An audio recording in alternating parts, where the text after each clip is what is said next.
오늘은 마태복음 18장 18절로 20절 말씀에 근거해서 하늘 문을 열어봅시다 라는 주제로 말씀을 나누려고 합니다. 우리 운전을 하신 분들이라면 한두 번씩은 경험하셨을 거예요. 저도 그런 경험이 종종 있는데요. 고속도로 휴게소에 차를 잠시 정차하고 들어갔어요. 근데 나와서 보니까 차 문이 잠겨 있어요. 문을 막 아무리 열려고 해도 안 돼요. 그러면 긴급 출동 신고하고 SOS를 치면 옵니다. 그분들이 20분씩, 30분씩 걸려서 와서 문 열어줘요. 문 한 번 열어준 건 별거 아닌 것 같은데 그 문이 열렸을 때 기쁨은 말로 표현이 안 되죠. 옛날 차는 제가 그래서 차 뒤에다가 이런 긴 쇠로 된 꼬챙이 하나씩을 가지고 다녔었습니다. 철사 같은 걸. 그걸로 그 문 캐치를 이렇게 누르면 열려요. 요즘은 근데 차가 좋아져서 그걸로는 못 열어요. 유리 사이에 끼워가지고 갈고리를 만들어서 이렇게 잡아당기면 열리는데 요즘은 차들이 너무 좋아서 그런 방법은 안 통하는 것 같아요. 또 차가 망가지고. 그래서 문 여는 사람한테 보험회사에 연락을 해서 열어주고 그거 1년에 5번인가 그렇죠. 그래서 몇 번입니다, 몇 번입니다 그래요. 사실 5번씩 문을 잠길 일은 없어요. 그런데도 제가 한 번, 2번 한 해인가? 2번인가 잠기니까요. 이제 3번 남았습니다. 그러는데 겁이 나더라고요. 문을 내가 내 마음대로 열 수 있다고 하는 건 소중한 거예요. 그 뒤로 저는 자동차 키를, 열쇠 키를 이렇게 카드 키를 만들어가지고 다녔어요. 혹 잠그면 그걸로 열라고. 근데 써먹을 일이 없고 가지고 다니다 차 바꿔버리니까 의미가 없더라고요. 문을 열 수 있다. 그건 굉장히 중요한 거잖아요. 우리가 살아가면서 잠겨있는 자동차 문처럼 참 뭔가가 안 풀릴 때가 있어요. 하나님께서 도와주시면 참 좋겠는데 하나님이 들으시는지 안 들으시는지 잘 모르겠고 도움을 청해야 될 사람도 없고 참 난감할 때가 있습니다. 그런데 호세아 2장 21절 이하에 보면 선지자는 이렇게 말합니다. 여호와께서 이르시되 그날에 내가 응답하리라. 나는 하늘에 응답하고 하늘은 땅에 응답하고 땅은 곡식과 포도주와 기름에 응답하고 또 이것들은 이스라엘에 응답하리라. 우리 인간이 이 땅에 살면서 필요한 생필품이 있는데 식품들이죠. 곡식과 포도주와 기름이다. 이렇게 말하고 있습니다. 이것들은 모두 땅에서 나는 건데요. 이 3가지 열매를 맺기 위해서는 반드시 하늘로부터 햇빛과 비를 받아야만 합니다.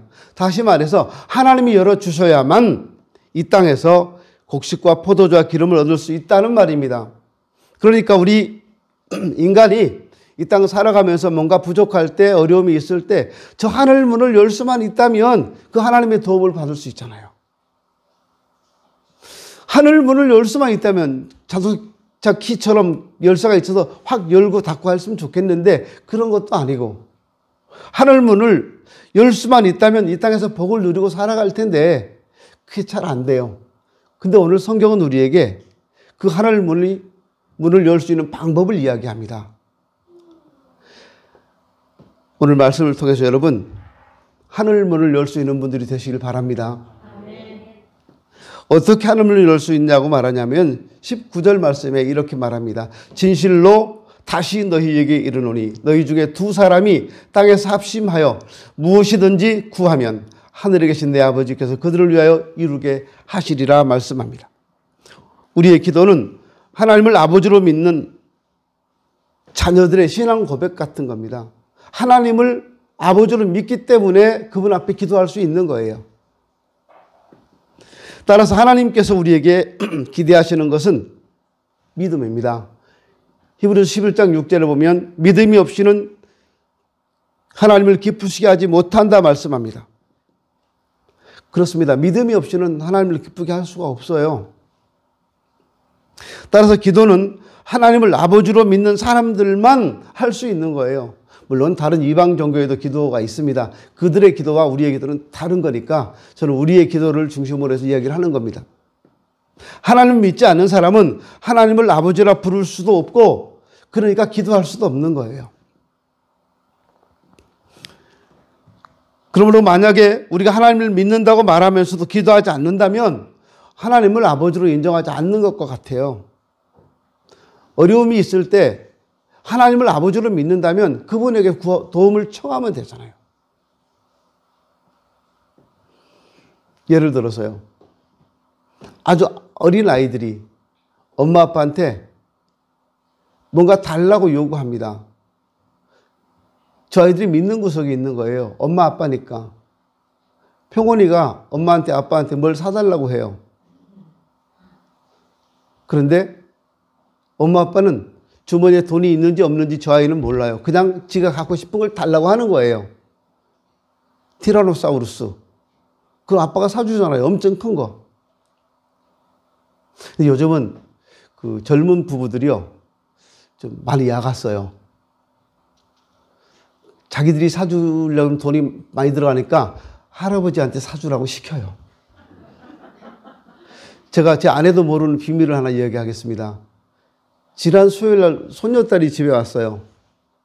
이 아이가 놀더니 살짝 제 귀에다 대고요. 할아버지 그래요. 왜? 근데 지금 제가 기억이 잘 안 나는데 뭐 갖고 싶다고 그래요. 그게 뭔지 잘 모르겠어요. 하여튼 뭐가 갖고 싶다고 그랬어요. 생뚱맞게 갑자기 뭐가 갖고 싶다는 거예요. 그래서 제가 너 이거 아빠가 시켰니? 물으려고 그러다가 물어보지는 않았어요. 못 들은 척 했어요. 2번인가 말을 더 하더라고요. 뭔가 갖고 싶다고. 근데 제가 다른 걸 줬어요.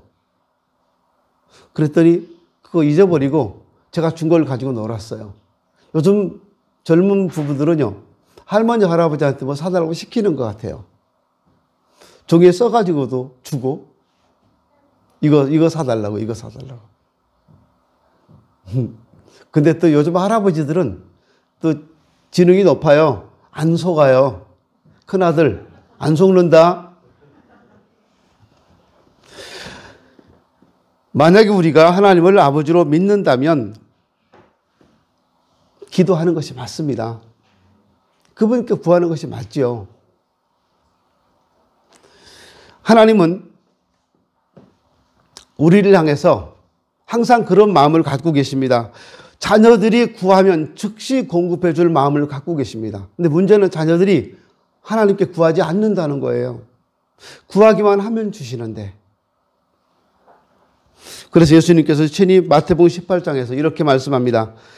진실로 너희에게 이르노니 너희가 돌이켜 어린아이들과 같이 되지 아니하면 결단코 천국에 들어가지 못하리라. 어린아이들은 자기 부모를 이 세상에서 최고라고 생각합니다. 그리고 어린아이는 자기 부모를 전적으로 신뢰해요. 우리 부모님은 뭐든지 할 수 있는 분이에요. 우리 부모님은 뭐든지 주실 수 있는 분이에요. 아이들은 그걸 믿어요. 그래서 달라고 하는 거예요. 그래서 부모가 가난하든 가진 것이 있든 없든 상관없이 아이들은 이거 사주세요. 저거 사주세요. 이거 먹고 싶어요. 저거 먹고 싶어요 해요. 근데 예수님은 우리에게 이런 어린아이들처럼 반복해서 지속적으로 하나님께 도움을 청하라고 말씀합니다. 그것이 기도라는 거예요. 내가 필요한 것이 있으면 하나님께 달라고 계속 얘기하라는 거예요.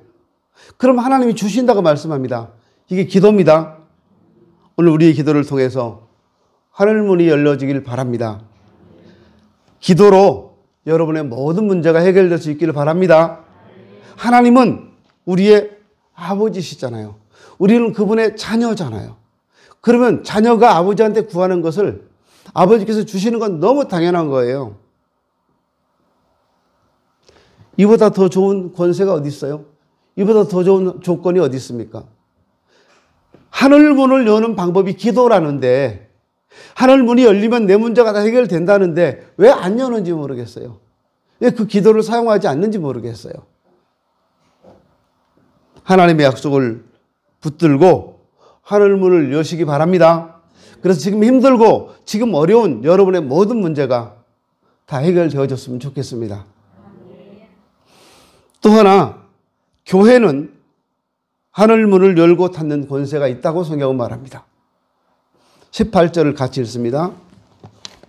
진실로 너희에게 이르노니 무엇이든지 너희가 땅에서 매면 하늘에서도 매일 것이요 무엇이든지 땅에서 풀면 하늘에서도 풀리리라. 우리 흔히 생각할 때요, 내 문제는 내가 해결하려고 합니다. 근데 여러분, 내가 할 수 있는 게 뭐가 얼마나 되겠습니까? 내 힘으로, 내 능력으로 할 수 있는 게 뭐가 있겠어요?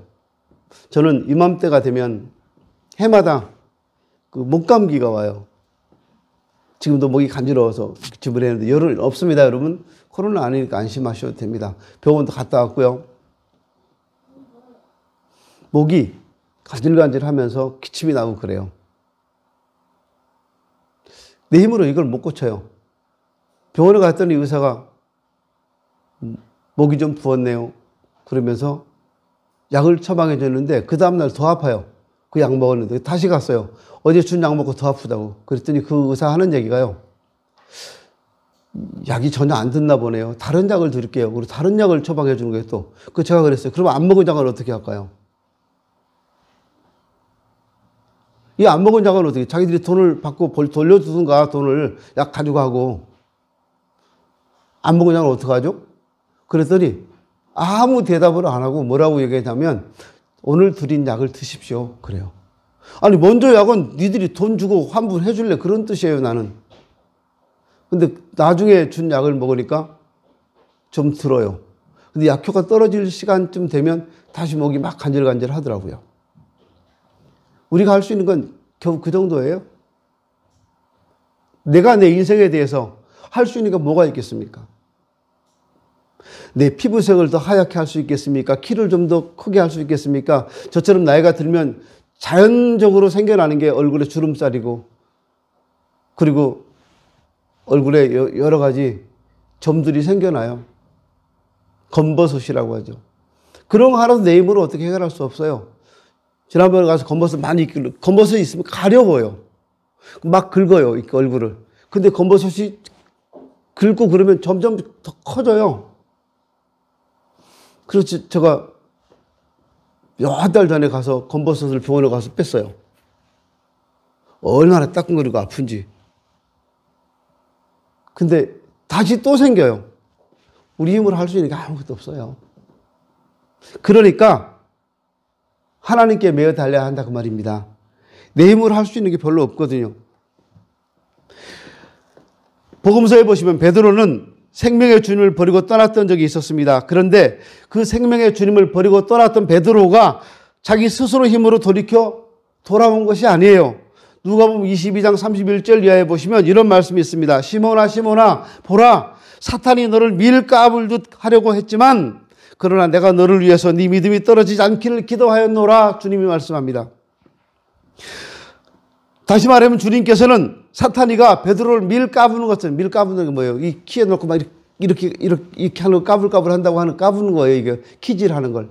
그렇게 밀까불듯 하려고 했는데 내가 너 믿음이 떨어지지 않기를 기도했다라는 말이에요. 베드로는 항상 자신만만했고 뭐든지 자기 힘으로 할 수 있었다고 생각했을지 모르지만 그 뒤에서는 그 베드로를 위해 기도하는 주님이 계셨다는 말입니다. 오직 주님의 중보와 도우심으로 베드로는 멸망의 자리에서 다시 회복될 수 있었다는 말입니다.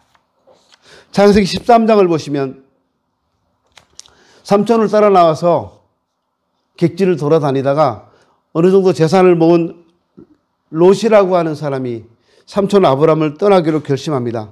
그래서 롯은 눈에 보이는 대로 여호와의 동산 같고 기름진 땅 애굽 같은 소돔 고모라 지방을 선택하고 그리 가겠다고 합니다.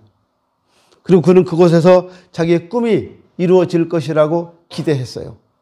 저 넓은 들에서 저 많은 물, 저 많은 목초지, 난 이제 부자 되겠다. 난 이제 길이 빵 뚫렸다.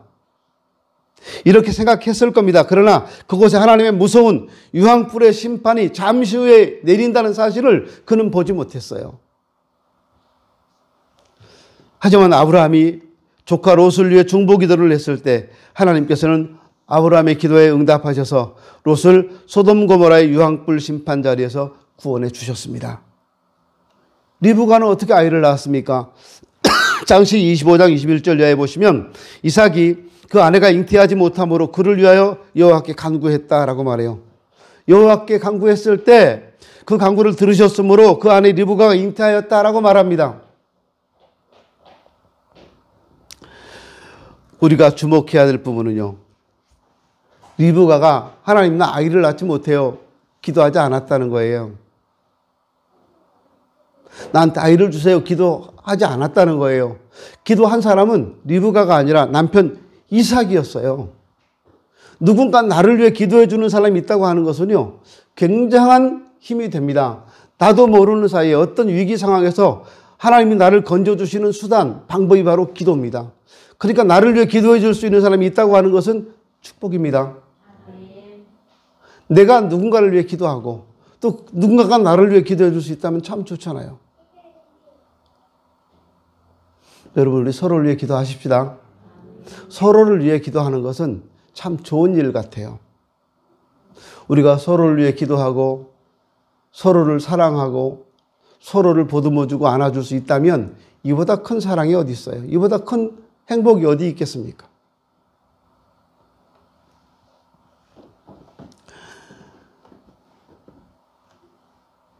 리브가가 기도하지 않았어도 남편이 기도했을 때 하나님께서는 이 리브가에게 아이를 주셨습니다. 우리가 오늘 본문에서 주목해야 될 것은 주님은 베드로를 위해서 내가 너를 위해 기도했다라는 말씀입니다.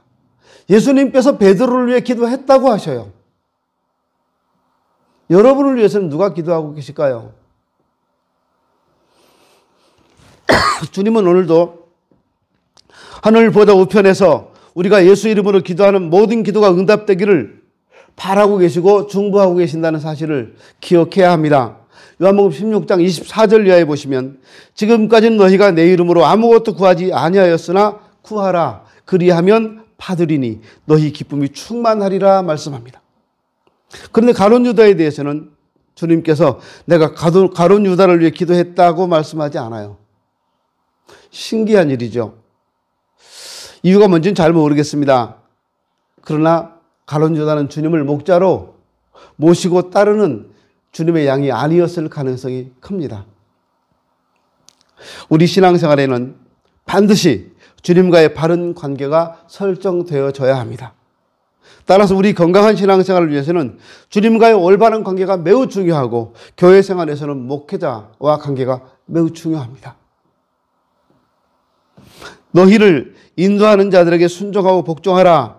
그들은 너희 영혼을 위하여 경성하기를 자신들이 청산할 자인 것 같이 하느니라. 그들로 하여금 즐거움으로 이것을 하게 하고 근심으로 하게 하지 말라. 그렇지 않으면 너희에게 유익이 없느니라. 히브리서 13장 17절에 나오는 말씀입니다. 이 말씀 여러분 꼭 기억하십시오. 하나님은 결코 질서를 무너뜨리거나 깨뜨리는 분이 아니십니다. 교회 안에도 질서가 있습니다. 그 질서를 깨뜨리는 분이 절대 아니라는 거예요.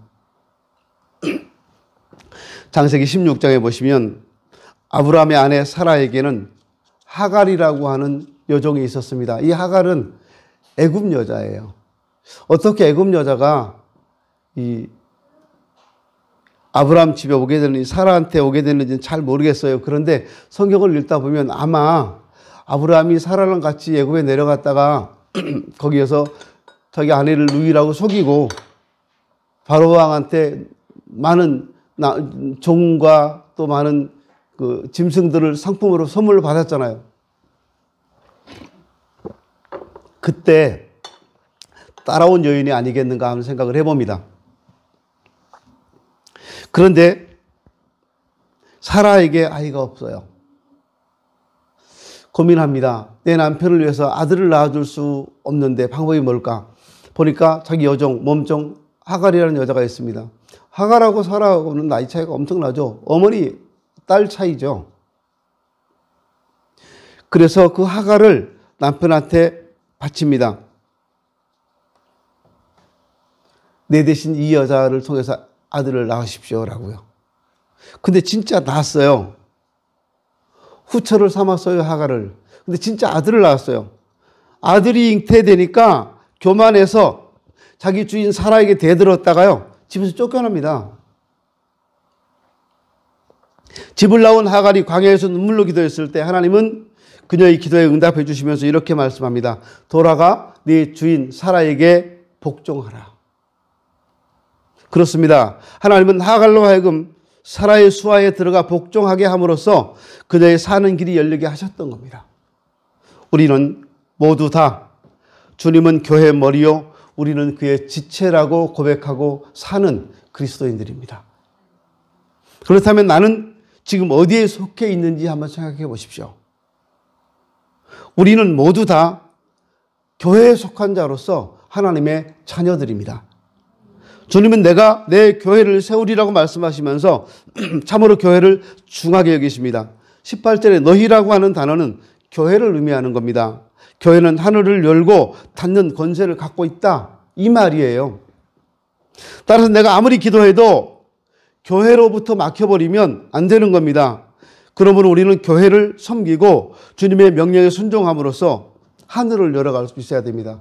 교회에서 맡긴다는 게 뭘까요? 교회에서 징계를 받거나 잘못해도 교회에서 체벌을 받거나 하는 걸 이야기합니다. 그 막히는 겁니다. 세상 법정에서는 벌을 내리면 민형사상의 책임을 집니다.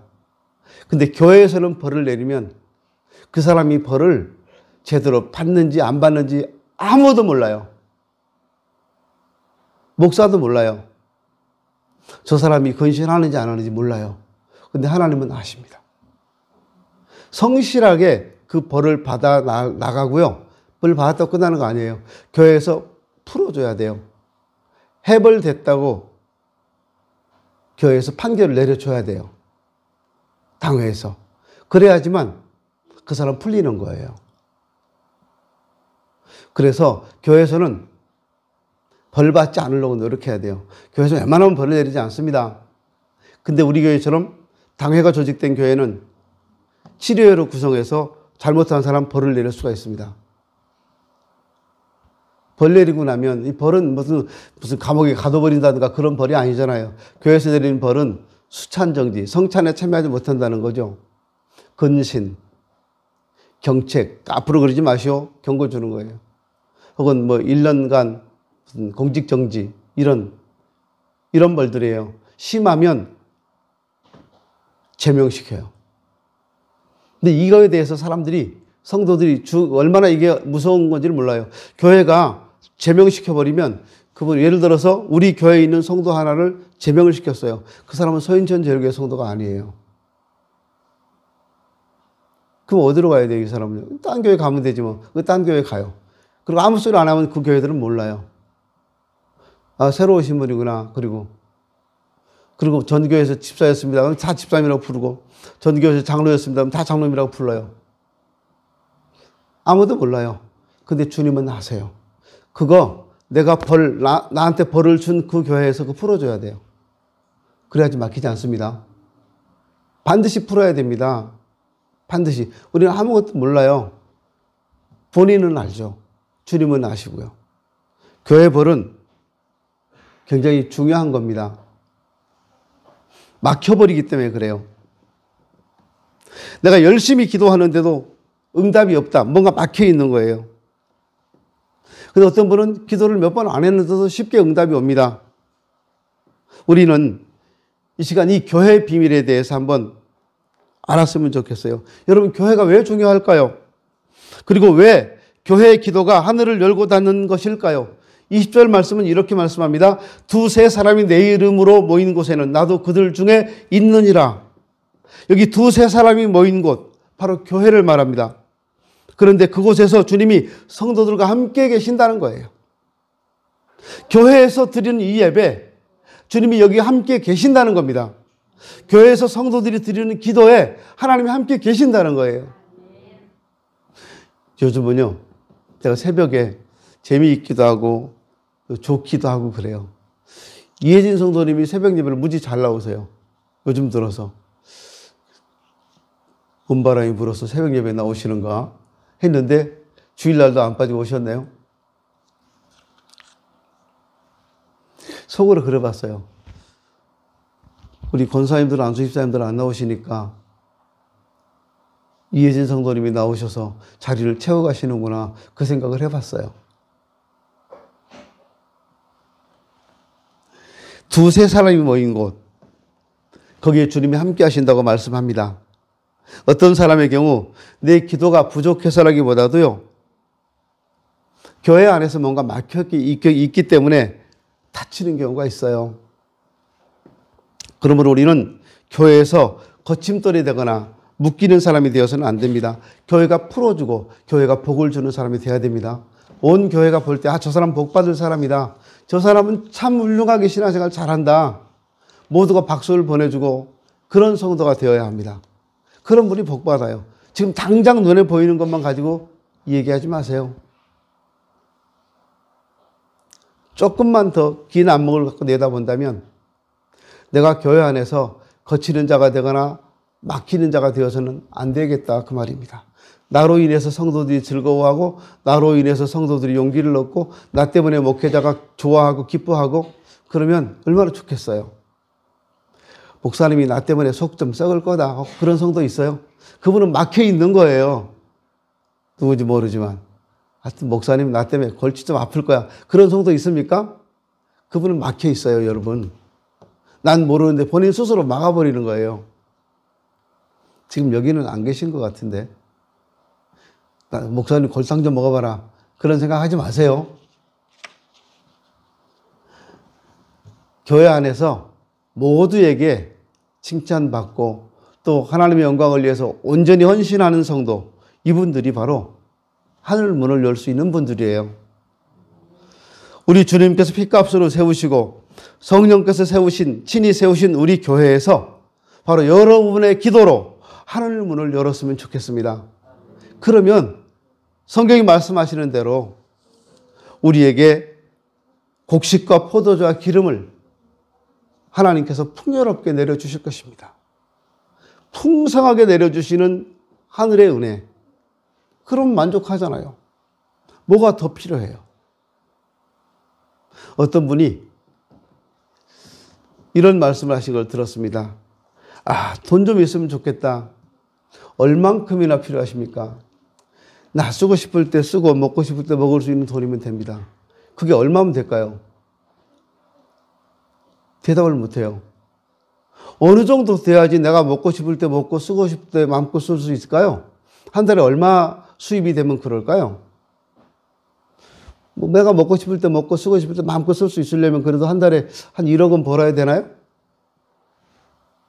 1억 가지고도 안 돼요? 요즘 아파트도 엄청 많이 올라서 인천에도 10억 넘는 아파트가 꽤 많이 있다고 들었어요. 우리 성도님들 아파트 10억 넘는 분 있습니까? 10억 넘는 아파트. 수지가 손 들었어? 왜 갑자기 손을 들어? 우리 집 10억 넘어요. 차마 얘기 못 하겠어요, 그런 분. 저 혼자 손 들었습니까? 머리 긁지 마세요. 손 드는 줄 알고 자꾸 시선이 가니까. 그래요, 여러분. 살기 힘들고요. 또 물가는 폭등하고요.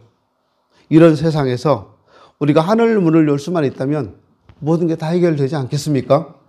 주님께서 핏값으로 세우신 교회, 이 교회를 섬기면서 이 교회에서 주님을 섬기시면서 하늘 문을 여시고 필요할 때마다 하나님으로부터 은혜를 공급받는 여러분이 되었으면 좋겠습니다. 그러므로 여러분은 주님께서 사용하시는 증인이 되셔야 되고요. 주님의 군사요 십자가의 용사들이 되어져야 합니다. 우리의 이 땅에서의 싸움은 혈과 육의 싸움이 아닙니다. 악한 영들과의 싸움입니다.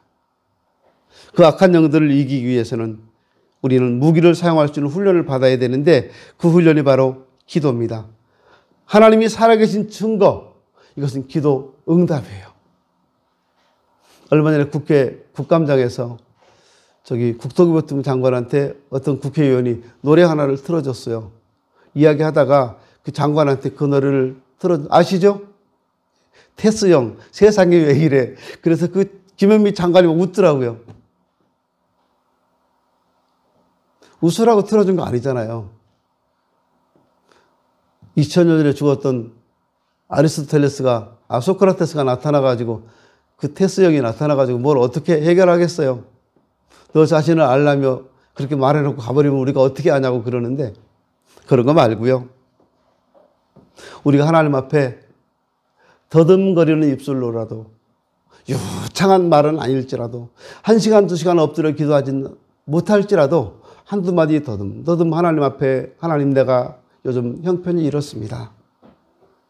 요즘 내가 이렇게 살아갑니다. 하나님이 도와주십시오라는 그 기도가요. 하늘문을 여는 열쇠가 되어질 것입니다. 여러분의 기도로 인해서 여러분의 가정이 잘되고 여러분의 기도로 인해서 여러분 자녀들이 잘되고 여러분의 기도로 인해서 교회가 잘 되는 은혜가 있기를 바랍니다. 기도합니다.